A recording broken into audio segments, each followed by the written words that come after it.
Hello guys, what's up? Assalamualaikum warahmatullahi wabarakatuh. Kami dari Prodi HKI semester 1 ingin berdiskusi mandiri pada hari ini. Assalamualaikum warahmatullahi wabarakatuh.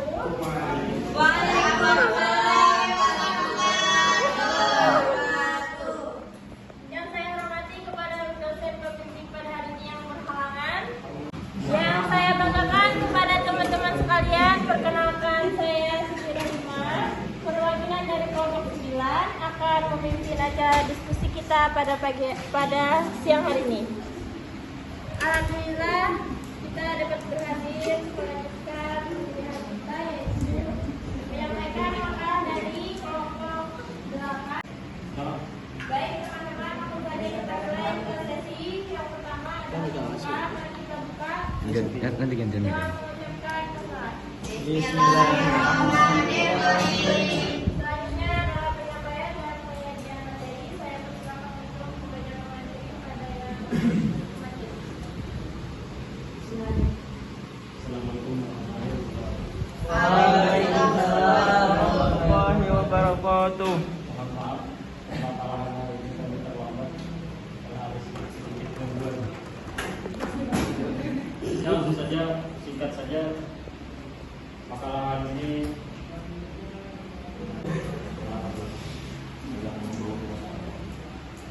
pendahuluan latar belakang Al-Quran adalah firman Allah yang diturunkan kepada Nabi Muhammad dengan perantara malaikat Jibril yang diturunkan secara berangsur-angsur, yaitu dalam waktu 20 tahun 2 bulan 20 hari.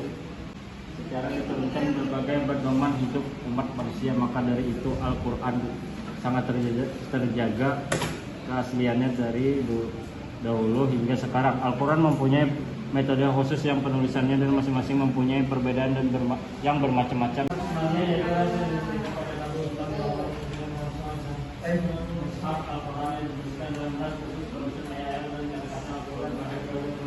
Dengan kaidah tertentu dalam pola ras Utsmaniyah pendapat 3 kaidah yaitu ishab, ikhtisar dan ikhtisar. Haz artinya adalah menggugurkan atau membuang kata pembuang, maksud adalah adanya suara lafaz tetapi tidak terdapat tulisan. Yang dibawa itu dalam huruf yaitu alif, ya, wawu, lam, nun. Menurut ulama dalam kitab Jalalul Khairat bahwa pembuangan huruf yang ada di Al-Quran pendapat 3 alasan, yaitu hafiz ishar dan hafiz izhar. Biasanya dalam mushaf ras Utsmaniyah terdapat huruf alif, tetapi tidak mushaf huruf alif tidak ditulis. Alif itu dibuang dalam tulisan sebagai isyarat. Bagi yang membuang alif menurut Ahmad Al-Habsyi, salah satu pembuang alif dalam mushaf yang dilakukan oleh perawi ras Utsmaniyah dan ditulis pada zaman Utsman. Alasannya karena tidak mempertimbangkan qiraat dan mempertimbangkan bacaan Imam Hamzah. Bentuk seperti itu merupakan salah satu kaidah bahasa yang oleh ahli bahasa dipandang sebagai salah satu model keindahan bahasa Al-Quran. Kalam ilahi yang memiliki keindahan bahasa yang sangat tinggi, tentu saja tidak sepi dari banyak bahasa tersebut. Artinya Al-Quran juga menggunakan keindahan bahasa dalam bentuk di mana banyak yang tidak disebutkan, namun harus dipahami agar memahami terhadap suatu ayat akan terjadi lebih sempurna keindahan bahasa berupa hal tersebut mengandung rahasia sangat urgen untuk diungkap sehingga diketahui. Maliki yaumiddin, bukan maliki yaumiddin. Dibuangnya huruf alif sebagai isyarat kepada qiraat. Terdapat huruf alif tetapi mushaf huruf alif tidak ditulis. Alif itu dibuang dalam penulis sebagai isyarat yang dibaca membuang alif menurut ulama. Salah satu pembuangan alif dalam mushaf dilakukan oleh perawi Utsman, ditulis oleh zaman Utsman. Alasannya karena untuk mempertimbangkan qiraat dan mempertimbangkan bacaan Imam Hamzah. Ulama membaca dengan membuang alif setelah waw dari kata al-wad, yaitu Abu Ja'far, Abu Ammar, Yakub. Memasuki sesi berikutnya yaitu tanya jawab. Pada diskusi ini akan dibuka 2 sesi untuk pertanyaan. Baik, siap.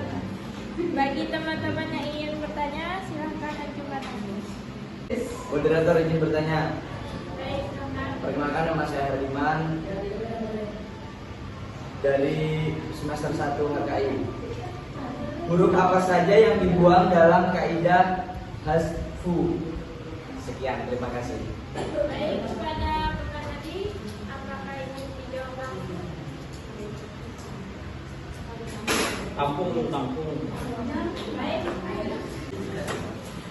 Pada moderator saya izin menjawab pertanyaan saudara Hardiman. Tadi kan pertanyaannya huruf apa saja yang dibuang dalam kaidah hasfu.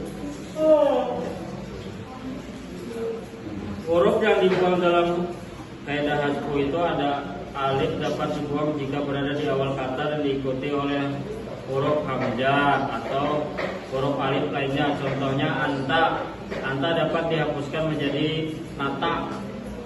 Huruf waw dapat dibuang jika berada di awal kata diikuti oleh huruf hamzah atau huruf waw lainnya. Contohnya waladun dapat dihapuskan menjadi waladun, ladun.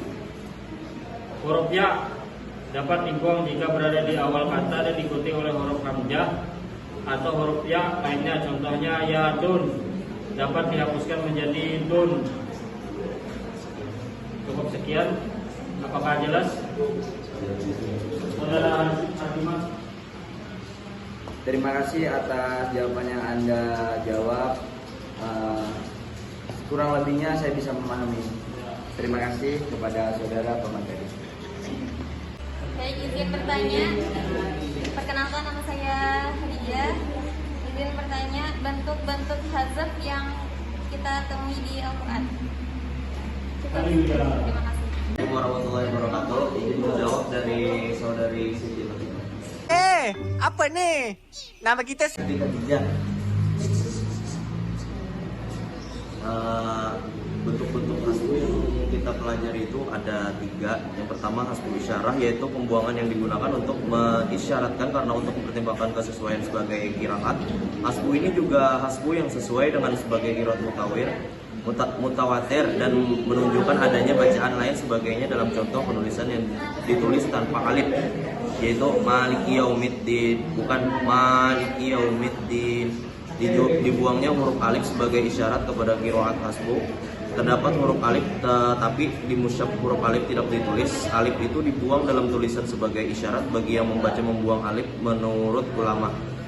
Salah satu pembuangan alif dalam mushaf yang dilakukan oleh perawi Rasul Utsmani yang ditulis pada zaman Utsman, alasannya karena untuk mempertimbangkan qiraat dan mempertimbangkan bacaan Imam Hamzah.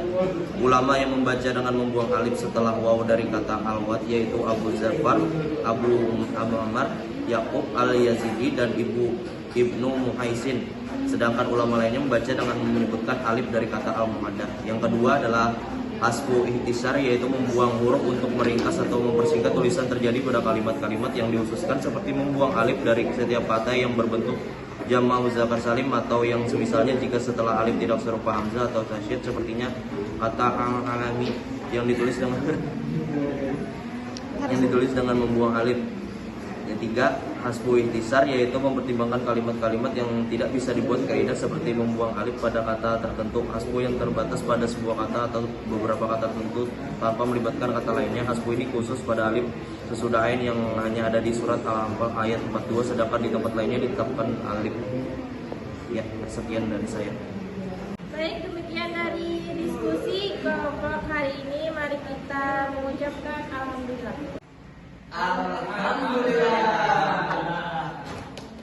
Sekian diskusi kita pada hari ini. Mohon maaf bila ada kesalahan dari awal sampai akhir. Terima kasih. Assalamualaikum warahmatullahi wabarakatuh.